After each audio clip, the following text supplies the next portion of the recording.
Hey, what's up? I'm Marty Yang, creator of the Lucky Brain podcast. Thanks so much for tuning in. If you're enjoying the content, please hit the like button and also subscribe to my channel. Thanks so much. Hope you enjoy.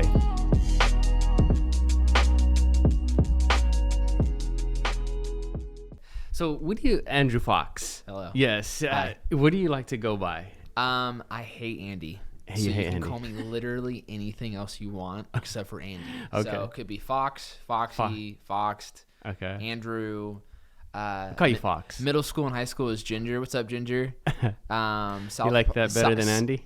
Yeah, honestly, I do. I used to get Ron Weasley a lot. Ron Weasley, okay. Yeah, because I used to have like long hair down to my eyes. It wasn't cute. It wasn't a good look. I gotcha. But Ron was cuter than I was in high school, but I still got called Ron. Yeah. So. Okay, I'm just gonna go with Fox. I like that. Fox works. That's smooth. Thanks. So Fox, you're a music producer. Guilty. Yes. Guilty as charged. Yes, and a good one at that. I hope so. Yeah. Oh, I feel like I have decent taste in music, and I like your music. I appreciate It's that. well produced, and the music is good. If it evokes emotion, then Yeah. I'm doing something right. Yeah, That's exactly. all I want. I want to get Exactly. something out of you Yeah. from you listening to my music. Absolutely. The type of emotion that I get from your music is similar to what I get from other like really dope dubstep, really dope like trap hop, things along those lines. I love that type of music. Energy. So, yeah. Energy. Yeah. Yeah, I'm like, Exactly. dude, this like I was surprised when I started listening to your music. I appreciate it. Yeah. Thank you. In a very good way. So, where people can find your music, I'll put a link in the description, and you got that all set up. So we'll make sure that people can find it. I But appreciate yes, that. Fox is a really good music producer. What was the genre that you would say that your music is? So I am a house DJ, and I think there's not enough. Well, let me preface this in a way. I love all house music. I specifically love bass house, which is Bass upbeat, house, like yeah. exciting, energetic, and tech house, which is can be energetic too, but has a certain groove to it that bass house doesn't have. Yeah. Want to be a hybrid DJ and producer where not only do I produce bass house but also do tech house, and then in a mix when I'm playing live I want to combine the two elements together, which is what I've been doing for over a year now. And people that either really love tech house and don't like bass house, or really love bass house and don't like tech house, they'll see a set or they'll see me play and be like, I didn't even like whatever genre, but I really liked your whole set. And like that's Very honestly interesting. the goal. Yeah. Just to find what like each different subgenre I guess can bring to the table, and then how to find both to like meet in the middle for people that like haven't really explored either genre a little bit, Yeah. and even outsiders too, because house is such a big genre Right. that having like at least my little world of like what I like to introduce people into house music, I Yeah. think it's effective Yeah. because it's energetic and it's fun. Because there's some really slow house music, not bad, Just different. but slow and its own pace, and it's not very inviting to those that don't listen to EDM, I guess, in a broad spectrum. But bass house is like, oh, you want to make me dance? We're gonna dance. Okay, we're dancing. Yeah. Here we go. So Do I love it. Yeah. Do you attend festivals? Have you? Oh, I'm a big raver. Yeah. I love music festivals. What are some of your favorites? I mean, this was, if we weren't in a pandemic, this would have been my 6th EDC in a row. Nice. It's my annual like vacation Thing. week. Essentially, I go to Vegas and I have a great time. And honestly, with most of these festivals, I'm sober. I don't even drink at them. I'm so addicted to the live environment of being in the crowd and listening to so much music on such a grand scale of so many different subgenres. I am so mentally high off of the endorphin and adrenaline rush of doing that Wow. I'm addicted. I'm addicted to just that feeling. So that all of the Insomniac festivals, I'm a big proponent of. Insomniac's dope. They throw the best events. The in best my opinion. production, the best music, the best time, the best vibes. Escape. I would have been to this month for the whole Halloween theme. Yeah, so dope. fun. Such a good time. Yeah. Yeah, no, festivals are. I've been to Ultra in Miami. Very cool. Very eclectic crowd. Seeing people from all around the world was such an experience. Yeah, so cool. I love it. What's besides the music, what type of because I guess maybe I'll share some of my experience. I've been to several raves and I love them. They're so fun. They're fun. It's a good excuse to hang out with your friends and dance. And just let loose. 100%. Let loose. I mean, everybody there is, for the most part, when they're at their best. I feel when they're at their best is when they're just letting loose and not giving a fuck, because that is... And that constant smile on their face where they've completely forgotten about reality. That's what we aim for. Yeah. 100%. So I'm assuming that is a goal of yours one day, to perform at this fucking large set. Like no other. And I dream about it often, actually. It's like... I've learned over the last couple of years to start materializing things in my head and focus and actually visualize me doing something that is a reoccurring dream and a reoccurring thought that I have. And I used to have a residency in Santa Barbara at EOS Lounge. So, every Thursday, Friday, Saturday, you'd find me there at the nightclub, and I've done my own headlining shows there, and I've opened for AC Slater and Wax Motif, and even 200 people in a room. Yeah. When you're in control of that crowd and you're in control of their emotion through what you're doing on the decks, and you're in charge of everything that's going on in that room, you are at a level of having power that no one else can have in any kind of sense. You can have financial power over someone. You can have, physical power over someone, not necessarily in positive or negative connotation, just talking about it. You have the utmost emotional power in that room. Yeah. I can only imagine what it's like to do it at a festival when you have thousands of people in front of you. Right. And I cannot wait. It's going to happen. It's not a if, it's a when. I really believe that. I'm ready. I want to mess with everyone's emotion in a thousands of people scale. I'm so excited. I think about it all the time. That's amazing. So what is the process in order to get to there? Networking. Honestly, I'm lucky enough where in this 2020 year that I have made enough connections from the circumstances of a lot of artists doing live streams and kind of allowing the community to reach artists more so than they have ever been able to before. Okay. Because a lot of artists that hadn't live streamed on Twitch, for instance, have decided to live stream as their kind of their main profession so that they can keep some sort of income, because a lot of artists are based off of playing shows. Absolutely. And they haven't had any shows to play, so obviously coming up with some revenue source. Live streaming, you have donations, you have subscriptions, everything. So me networking through for instance the Night Bass Discord channel, my goal in life is to be on the Night Bass record label. That's when I first started making music, number one goal. It still is. They have a Discord channel where I have connected with some producers like Price and Chuck Shadow, and we've made collaborations and friendships based off of just me trying to finagle my way into other groups that wouldn't have happened unless this pandemic happened, because the opportunities did not present themselves except for when everyone slowed down. So essentially networking and making really good connections with people that know other people, and a continuous stream of content, which in previous years, because I've only been producing seriously for about 3 years, I haven't had a constant stream. I haven't had a rotation of new things for people to listen to. I'll have a release and then I will disappear off the planet for 6 months or longer. Now it's okay, every month, what's it going to be?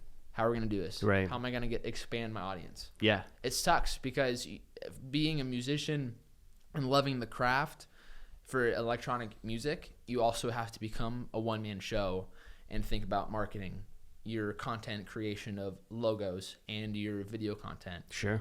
Social media management. I know what you mean. Manage yourself and also have maybe a manager or an agent, and you're having to focus on all of these things at once. Yeah. Which I'm learning more about every single day, and it's so not easy. Right. But that's what it is. And there's also perseverance too, that you have to keep going and keep making more and more connections. Right. So, I'm hopeful that when everything opens up, I've made enough connections now that I can at least have a thought oh, Fox is cool. We should put him on a festival. Yeah. So I'm hoping. So like day. like the connections, but then also plus the quality of your music. That too. And you continue to get better and better the more you practice, obviously. And it sucks because now that when I'm making music, I'm highly critical of myself. You were saying that on the last podcast. In the last couple of months, every time I open up Ableton, I really do want to be better than how I was like from the time before that I opened up Ableton and making music. Right. So I need to kind of calm down in that aspect. I need to just kind of like relax and figure out like, okay, this is good enough. Yes. It doesn't have to be perfect. Right. But if I can at least get that out, I can move on to the next project, which might be better. Yeah. Yeah. And we were talking about this too last time on the podcast, that not every, even though you want every song or every production to be better than the last, and the same is true for my podcast, try to get better every time, there's gonna be ones that are just like, oh, you know what, it's fuck it, like fuck it, yeah, it's whatever, you know. And that happens to the greatest of them. I mean, we're talking about like whoever your favorite artist is, you like maybe 50% of their music or whatever. 50%, that's still another 50% that you don't even care for. And so that is a lot of music that the creator is putting out that people don't enjoy on a mass scale. And Miguel was saying something along these lines that was similar. I wanted to ask you this so your EP is Fingers Up, right? Finger guns. Because if you notice, every time I DJ or play a show, every single drop, my fingers automatically do this thing where I start dancing, and it's very strange, but it's like an automatic like reflex when I listen to house music. I have to do like I don't get it. Yeah, but that's the beautiful thing. My girlfriend makes fun of me for it. She looks at me like, "What the fuck is wrong with you?" And I'm like, "Oh my god!" Dude. I'm like, "Babe, look," So yeah, she's hating on the finger guns, dude. That's interesting. I love that, and I'm pretty sure you're doing that so much when you're at the raves. Just like that's your go-to move. That's my dance move. Yeah, that's beautiful. I love it, and that's what I love so much about raves is people can do something simple as like the finger guns or like be doing cartwheels or whatever. At least I'm not doing the Fisher like hand flap as you see in a lot of festivals. A lot of these like bro like Chads and Brads are like dancing to house music, and they're doing, which is cool, but like Fisher's iconic. Like he's a mastermind behind his like brand, and he's able to do this like kind of eccentric hand flap when he's DJing, and it's just the funniest thing, but it's his. So maybe Finger Guns isn't too original, but maybe the way that you're doing it, a little something that I have. It's a flair of some personality trait.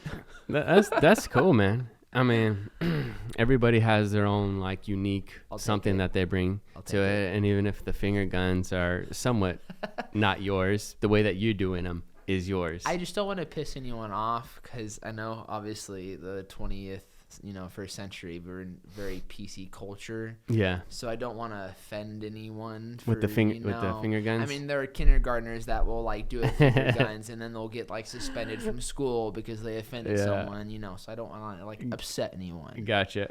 Okay. So the reason why I was bringing finger guns up, your EP, and to tie it back into Miguel is the popular songs that have kind of went. I guess your more popular songs, which ones are they?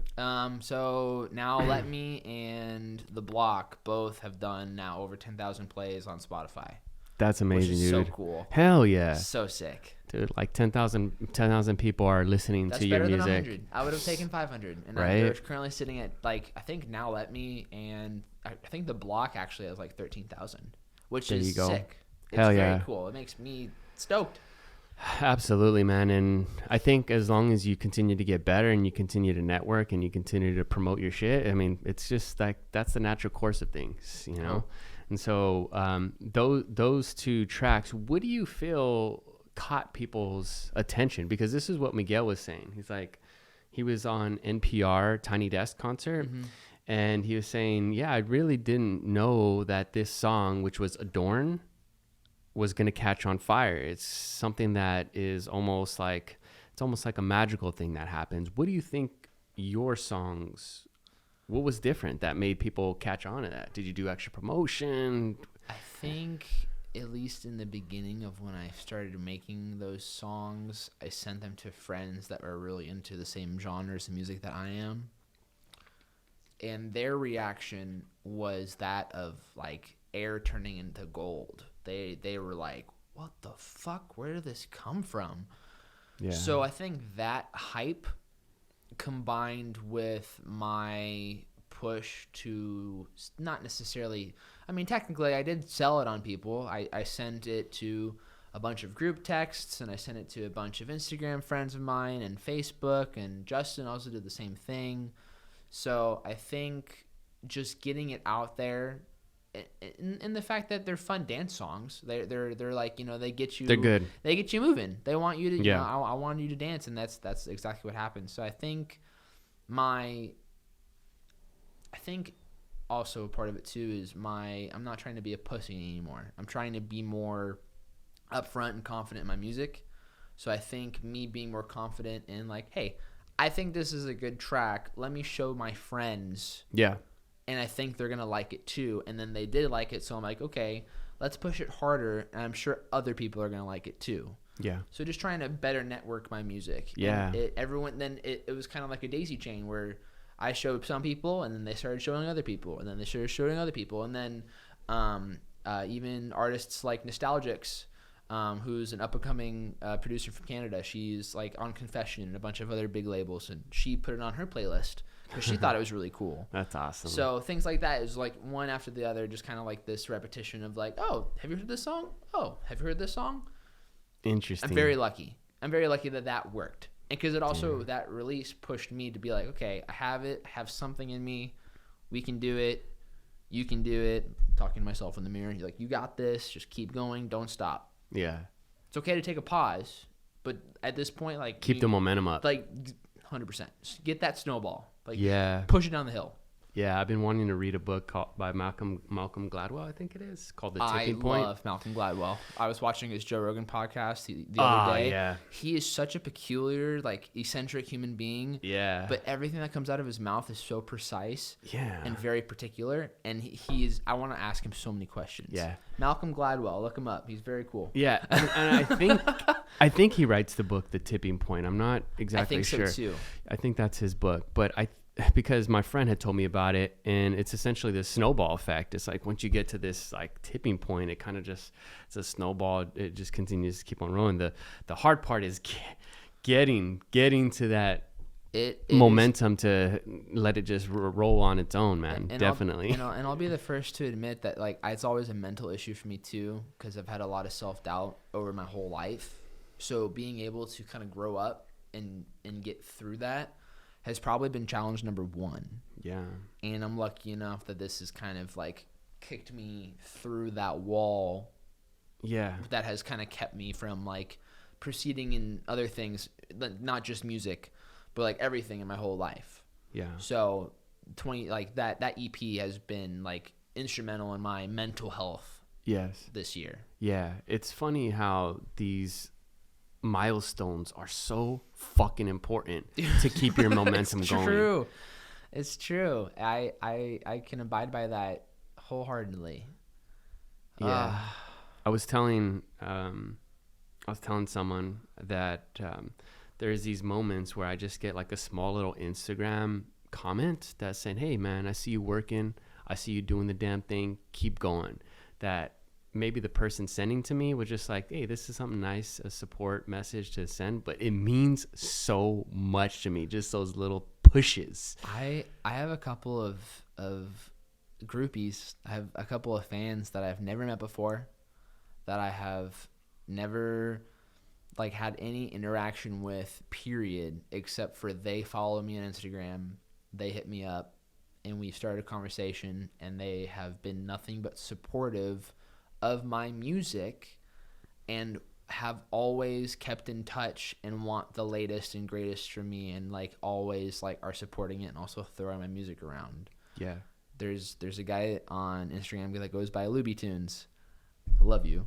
Shout out. He just keeps being supportive and like wants me to like succeed, and like is like sending DMs to other big DJs of like my music Amazing. and saying that like I'm the shit, and it blows my mind that other people would do that. Yeah. That are complete strangers in the utmost like definition of the word. I have no idea who this person is, and I have no idea their personality type, and I don't know what they like to do. The only thing I like about them is that they like my music, and like I know that they like similar music. Yeah. That's as far as my relationship goes. Yeah. And they're willing to put my word out or my name out for me without me asking. And it's honestly the most humbling, and like I am forever grateful. Yeah. It blows my mind. Is it? Yeah. It's fucking weird. It's very fucking weird. I used to be an introvert and like a small quiet boy, and like didn't like think that I would ever be on this like level that I'm on a small level, by the way.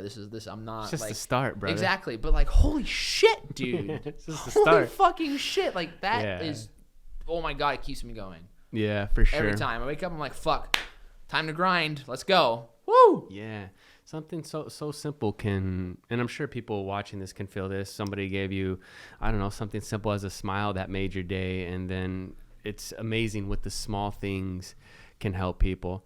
So in your past, when you're saying like this, you were an introvert before, you don't necessarily seem like an introvert. You seem more I got extroverted. out of that. Yes. How did that happen, and what was the cause of it? I think I just never got pushed enough when I was younger, and I think that my interests weren't aligned with other kids. I wanted to play video games all day. I only wanted to think about like techie, nerdy shit. I wasn't into like Dungeons and Dragons or even Yu-Gi-Oh or Pokemon or anything like that. I just wasn't interested in sports. And it got to a point when I was like middle of high school where I was like 250 pounds and like larger. And I wasn't necessarily the most introverted in high school. I was kind of snapping out of that from middle school. But I decided that I wanted to be better than who I was at that time. I just got tired of who I was. Yeah. Something triggered in my head where I got bored of myself. And I don't know why. I really don't. I'm lucky in that aspect where a lot of people can just maintain their life and be kind of like, they enjoy the status quo. And something snapped in my head where I'm like, okay, you're fat, and relative to me in my head, body dysmorphia. I'm not saying I was like 100 pounds or 1,000 pounds, but I felt like I was.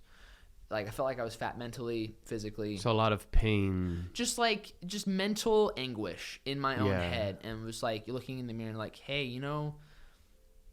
do something about it. Yeah. And I'm still working through those things. Like I'm an avid weightlifter. I love the gym, and I still look in the mirror and I'm like, you can do better. You got work to do. Yeah. Finding that balance. Not where I was, but still there. There's still a lot of mental conflict in my head. Yeah. Which could be a good thing, and has been a good thing in many ways. Pushes me in the right direction, but also can be very exhausting because it's like self-induced anxiety for no reason that it exists because you create it, and that no one else is thinking about those things except for you and your brain. Wow. And how do you shut that off on your own accord, and how do you why does it even turn on in the first place? Yeah. Just constant battle. Yeah. I mean, Joe talks a lot about that on his podcast, like his mental illness, and more recently in more recent episodes, that his mental illness has helped him in a lot of ways, has pushed him. And he was talking to Roy Jones Jr. on a podcast, I think today or yesterday. Talking about the Mike Tyson fight. Fight. Yep, exactly. But he's saying you don't get to a level like that without having a chip on your shoulder. You know what I'm saying? There's something like some anxiety or some anguish or somebody that you need to prove wrong. There's some negative emotion that is fueling this fire in order to push you. And there hasn't been, for me, at least anything too awful that's happened in my life. There are a lot of stresses, both, at home and in my head, and relationships with people that I know, and just where I am in life as about to be 25-year-old. There's 1,000 million 25-year-olds almost going through the exact same things that I am. Right. But it's all relative. It's never a competition to see my life sucks more than your life. I hate people that do that. Oh, that's real though. It's true. Yeah. I think creating a competition based on like whose life sucks more is a waste of time and energy. Yeah.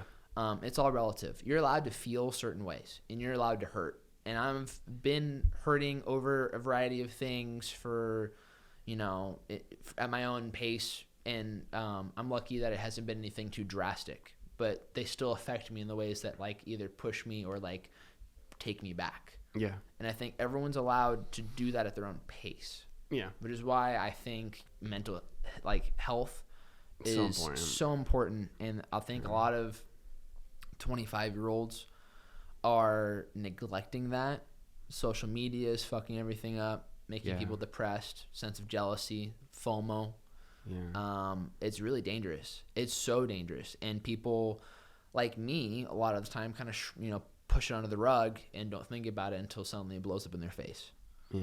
So I think going forward, being more aware of how I'm feeling over certain things and dealing with them more head on is really important to me. I think that's my goal for next year. Not for anyone else, but for me to just like deal with my own issues in my head. Yeah. And be more aware of it. Because a lot of people I know, including myself, try and bury that shit deep. Yeah. There's a lot of escape. It keeps them like motivated to like, okay, you're feeling bad yesterday.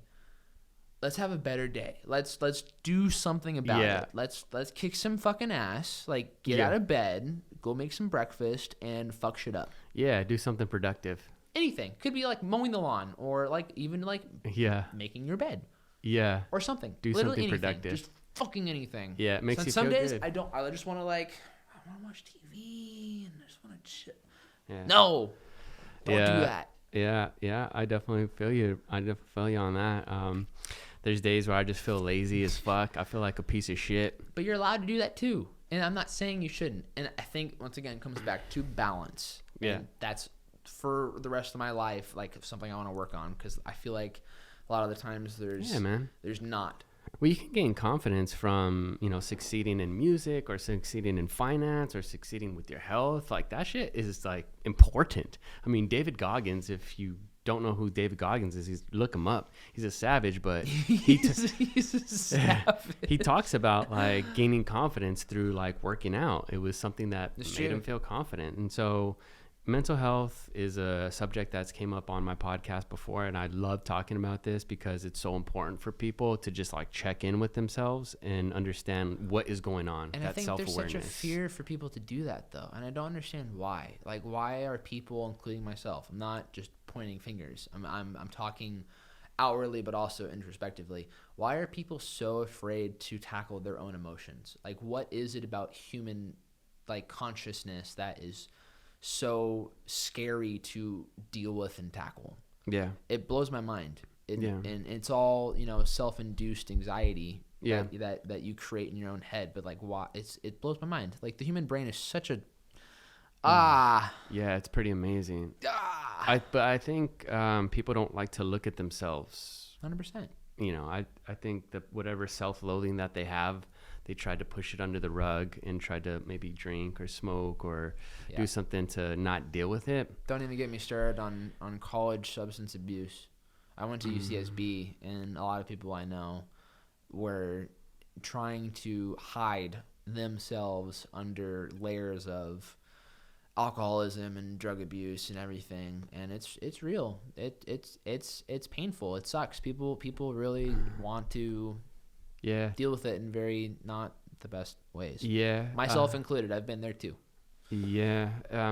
I think the best way to probably do something about that is exercise, because it provides all these neurochemicals, right? Serotonin and dopamine and all these really good neurochemicals that make you feel good. And so many people will tell you that as well. And then watch your diet and things like that. I mean, when you were transitioning from, I guess, how did you end up losing your weight? You're talking about the shift that kind of went in. For me, like, I noticed that I was out of breath going upstairs, and I'm like, dude, you're 16. Like, what are you doing? Like, you shouldn't be out of breath. Yeah. Going upstairs. So I started working at working out at my community pool, which had a gym. Yeah. And I would do like 20 minutes of cardio, a day. I would like kind of like weightlift, not knowing what I was doing, but I would just like try and stay active. And honestly, it slowly shut it off. Yeah. It really did just kind of like, okay, Wow. slice by slice by slice. So I went down from 250 to 169 pounds in 2 years. Nice. Right before I went off to college in 2016. Oh, perfect timing, dude. Yeah.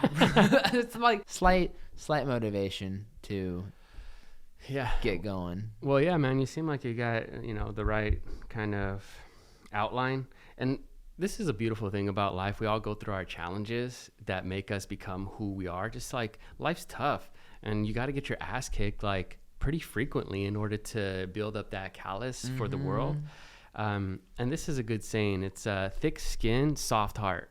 I hope I have the softest heart, and I hope to gain a thicker skin. Yeah. I love that saying. I love that saying. I'm going to take it and put it in my pocket. Yeah. Thick skin, soft heart, as opposed to having a soft skin in a thick heart. Yeah. It's like you let everything get to you, but you don't like really like let it hit you deep. As opposed to thick skin, it's like you're not really too bothered, but the things that need to get through, they get through to you. So when you're making your music, man, I mean, let's talk more about this, or we can talk about whatever, mental health. Send me the music. That's why I'm here, baby. Yeah. Give me that music. I want to talk more about raves because I love raves too. Talk to me about raves. I'm here for it. Who are some of your favorite artists that you like really had a cool experience seeing them, and what was so special about their, you know what I'm saying? Because we're talking about Insomniac events. They have really large production, like with lights and the sound system and the background and everything like that. Because I was at 180C where they had like this at the main stage, this owl that was kind of just like had his head just like kind of going like this, and it was the fucking trippiest one. Was it 2014? Probably. Or 2015 rather, because that was actually the first year that I went. And yeah, the owl eyes were like looking back and forth, and that's the one, dude. Like, such a cool experience that Insomniacs puts on. But I remember that, and I had these 3D glasses on, or not 3D glasses, but they make the light kind of like, I don't know, just magnify so much. And I was just looking at the stage like, holy shit. Fuck.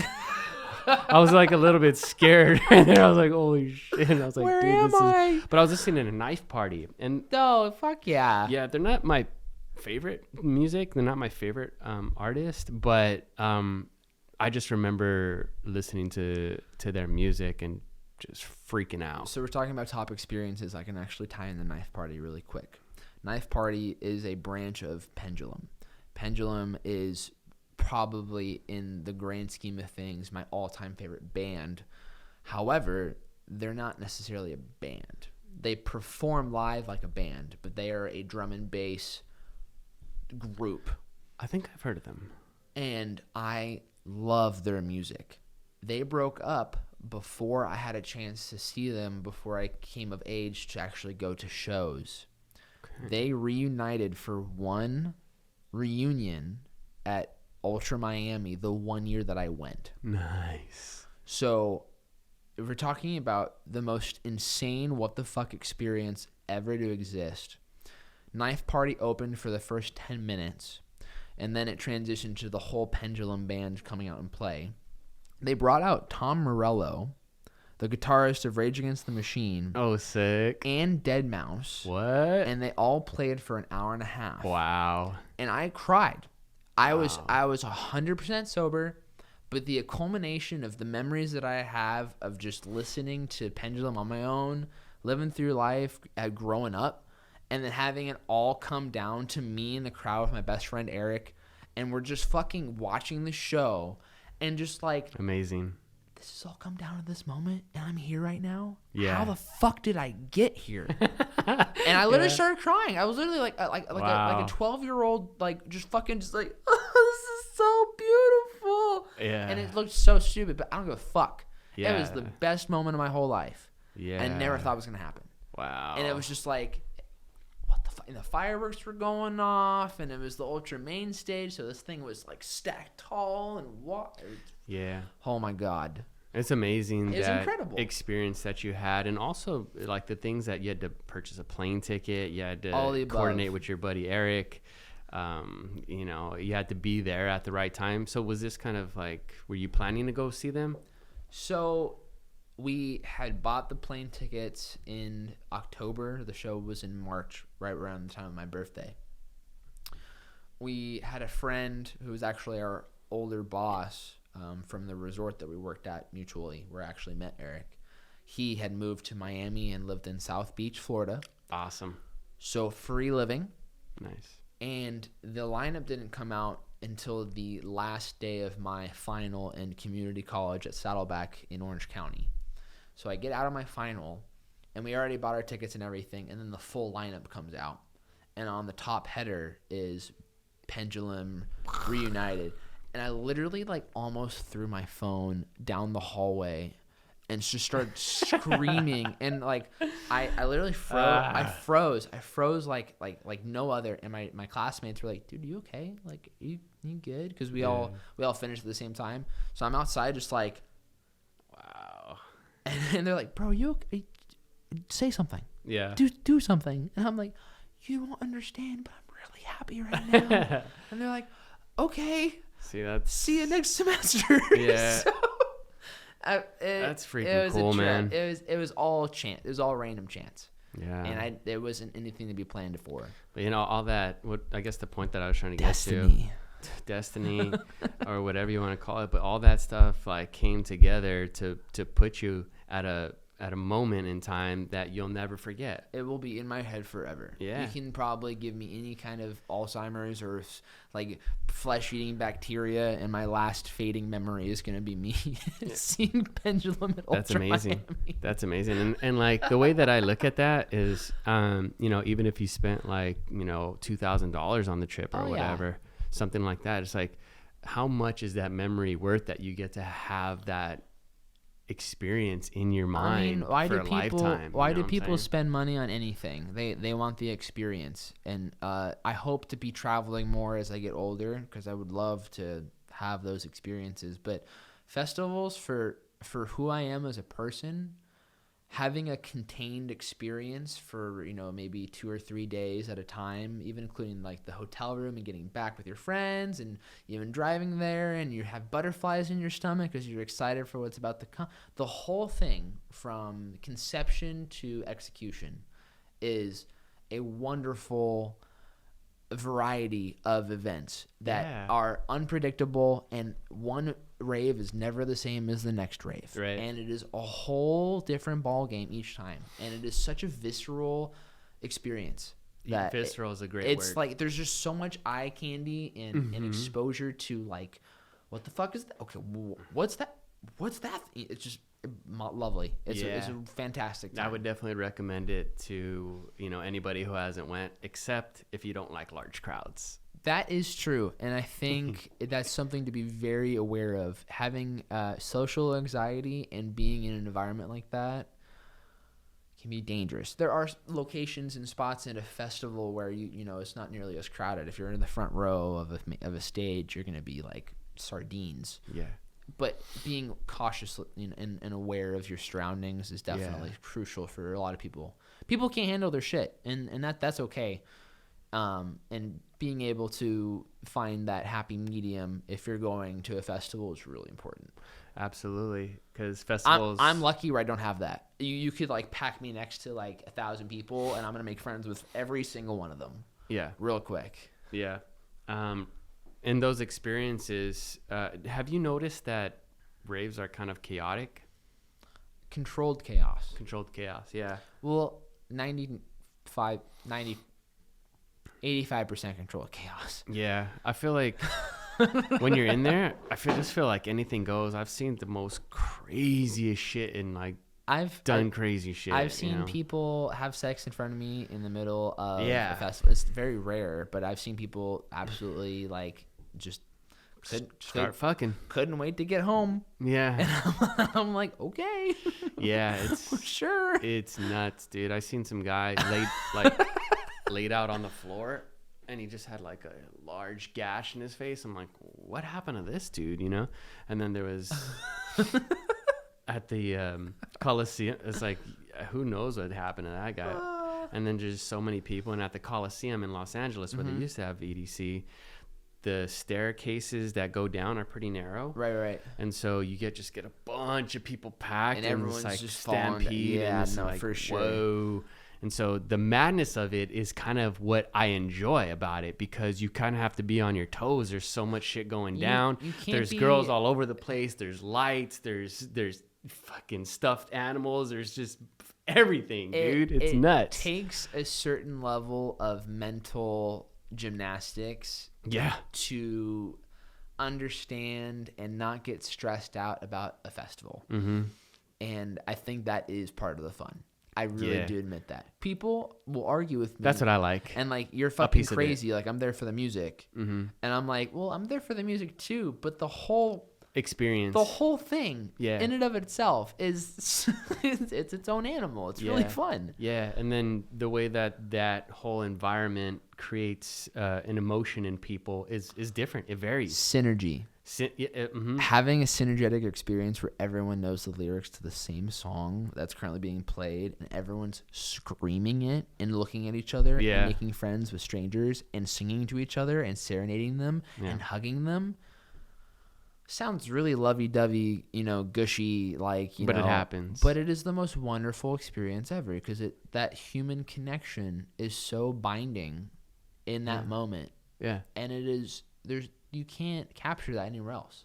Yeah. It doesn't have to be a festival. It can be even at a country, Stagecoach could have that. Or if you see your favorite artist and having everyone in the audience for that's their what own I show. miss big time. Dude, miss it so much. I know. I miss it so much. But that experience can only be contained in that kind of setting, and you can't find it anywhere else. Yeah. And it is addictive, and that is why I do miss it dearly. It's just like experience that, like, on all levels, with your friends, with a significant other, with strangers, with new friends, with old friends. You find so much in common when you're listening to music, having a good time. Politics doesn't exist.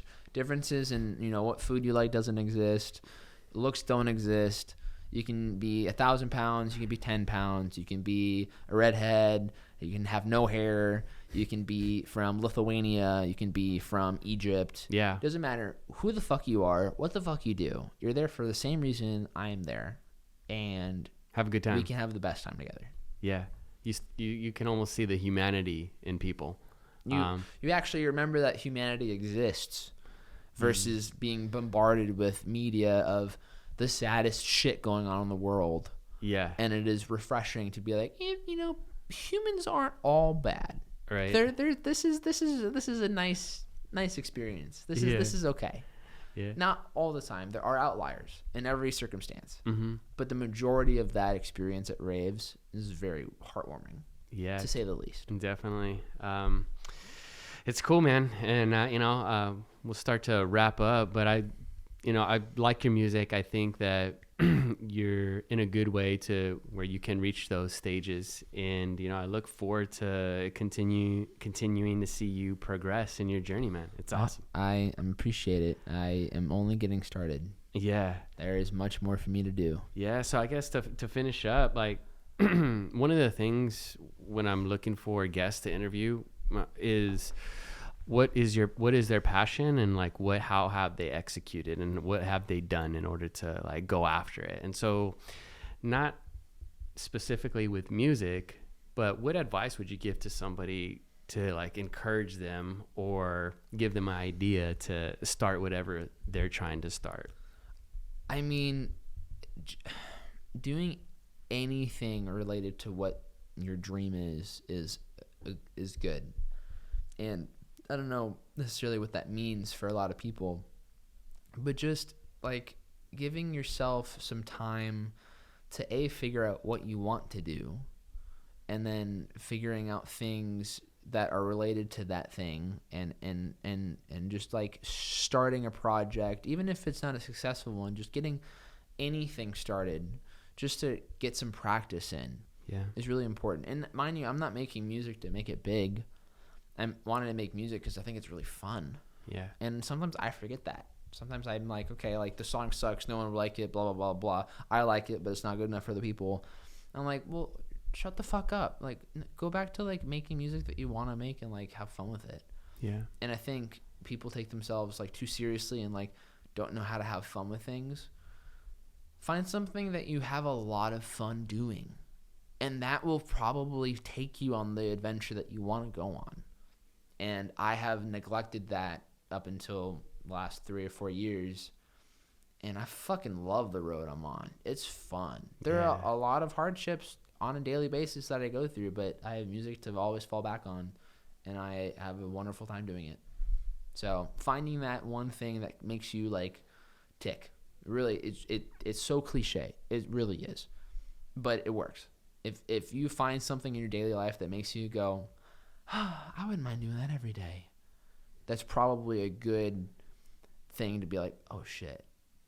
Okay. Let's try that out. Okay, maybe, what if we actually do that every day and go from there? Yeah, cool. Fox, thank you so much, dude. Appreciate it. I appreciate you too. Hey, what's up? I'm Marty Yang, creator of the Lucky Brain podcast. Thanks so much for tuning in. If you're enjoying the content, please hit the like button and also subscribe to my channel. Thanks so much. Hope you enjoy.